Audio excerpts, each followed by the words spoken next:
সর্বপ্রথম জানিয়ে দেব, ইরাকে মার্কিন সেনাদের আবাসন লক্ষ্য করে হামলা।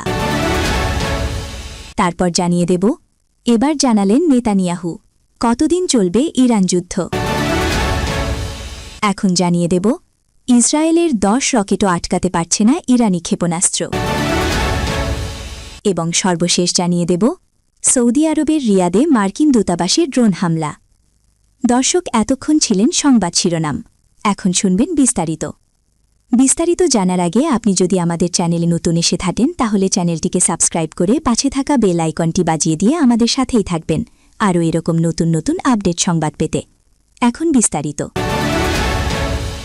ইরাকে মার্কিন সেনাদের আবাসন লক্ষ্য করে হামলা।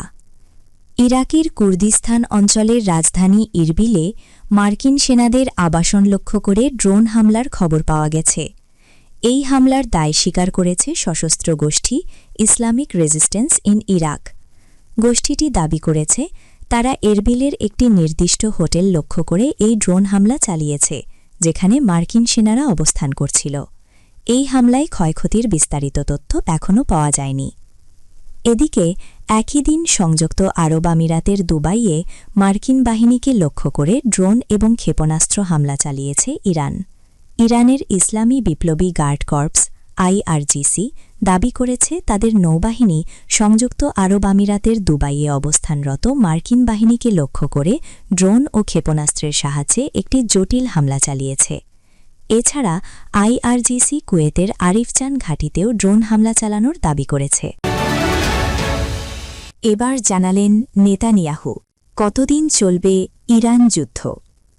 ইরানে মার্কিন যুক্তরাষ্ট্র ও ইসরায়েল যৌথভাবে হামলা চালিয়েছে, তবে এই অভিযান বেশি দিন চালিয়ে যাওয়ার ইচ্ছে তাদের নেই। সম্প্রতি মার্কিন গণমাধ্যম ফক্স নিউজকে দেওয়া এক সাক্ষাৎকারে এমনটি জানিয়েছেন ইসরায়েলের প্রধানমন্ত্রী বেনিয়ামিন নেতানিয়াহু। তবে ঠিক কতদিন যুদ্ধ চালিয়ে যাবেন এ বিষয়ে স্পষ্ট কোনো বার্তা দিতে পারেননি ইসরায়েলের প্রধানমন্ত্রী।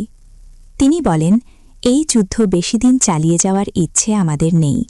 আমরা এই যুদ্ধ শুরু করেছি এমন একটি লক্ষ্যকে সামনে রেখে যাতে মধ্যপ্রাচ্যে শান্তি ও স্থিতিশীলতা নিশ্চিত হবে, যেটি এতদিন আমরা কল্পনা করতে পারিনি।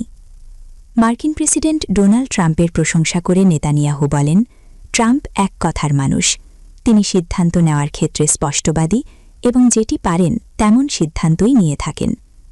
সাক্ষাৎকারে তিনি যুদ্ধের কোনো লক্ষ্য কিংবা কতদিন চলতে পারে এ বিষয়ে কোনো তথ্যই দিতে পারেননি।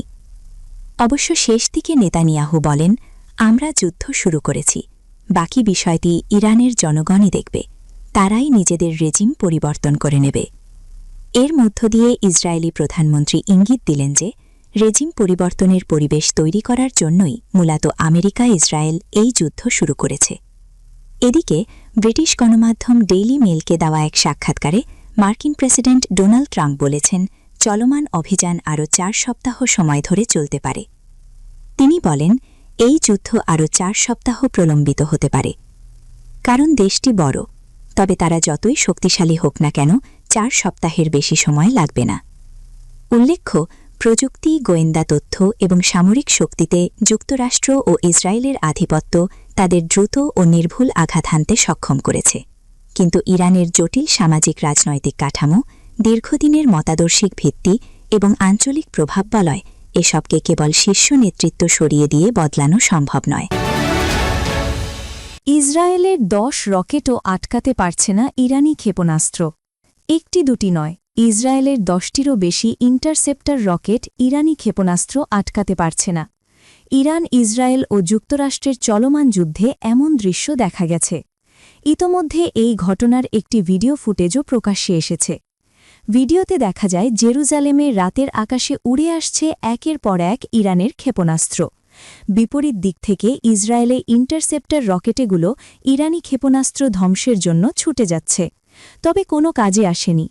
ইসরায়েলের সব রকেটের বাধাই সফলভাবে এড়িয়ে লক্ষ্যবস্তুতে আঘাত হানে ইরানের ক্ষেপণাস্ত্র। ইরানি ক্ষেপণাস্ত্রের দিকে এগিয়ে যাওয়া ইন্টারসেপ্টর রকেটের ভিডিও ধারণ করার সময় মানুষের চিৎকারও শোনা গেছে। মাঝ আকাশে আতশবাজির মতো পরপর রকেটগুলোকে উড়ে যেতেও দেখা যায়। তখন আকাশ জুড়ে শুধুই স্ফুলিঙ্গ। রকেটের সঙ্গে সংঘর্ষ এড়িয়ে ক্ষেপণাস্ত্রটি দ্রুত লক্ষ্যবস্তুতে আঘাত হানতে সক্ষম হয়।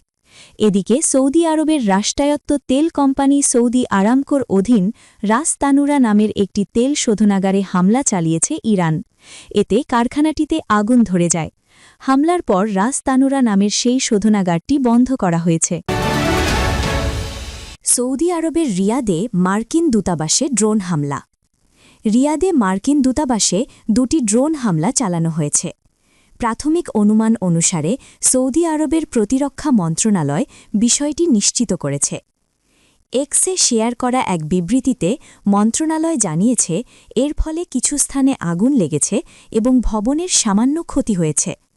সৌদি আরবে মার্কিন মিশন জেদ্দা, রিয়াদ ও দাহরানে আশ্রয়স্থল সংক্রান্ত একটি বিজ্ঞপ্তি জারি করেছে এবং জানিয়েছে যে এই অঞ্চলের যে কোনো সামরিক স্থাপনায় অপ্রয়োজনীয় ভ্রমণ সীমিত করা হবে।